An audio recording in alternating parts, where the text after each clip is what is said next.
पिंपरी चिंचवडच्या या विषयाची चर्चा पिंपरी चिंचवडच्या सगळ्या सामान्य जनतेमध्ये आहे। सभापती महोदय 2024 साली सुद्धा याची एक भरती प्रक्रिया सुरू केली होती, ती थांबवण्यात आली। अशा प्रकार अगोदर पण झाला, 24 ला पण झाला। अशा प्रकारची भरती प्रक्रिया जेव्हा नियमितपणे थांबवण्यात येते तेव्हा या विषयाच्या प्रशासनाबद्दलची शंका निर्माण होते।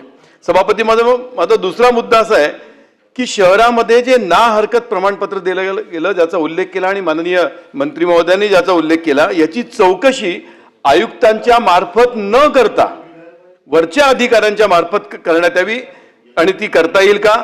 आणि सगळ्यात महत्त्वाचं म्हणजे ज्याचा गंभीरपणे विचार केला पाहिजे, शहरात 7 सब फायर ऑफिसर आहे, 7।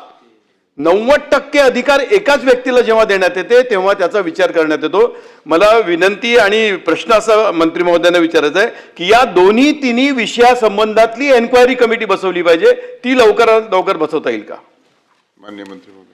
सन्मान्य सदस्यांनी जी मागणी केली की आयुक्तांपेक्षा अधिकार जास्त असलेल्या अधिकाऱ्याकडनं याची चौकशी करावी, तर ती देखील चौकशी नक्की करण्यात येईल।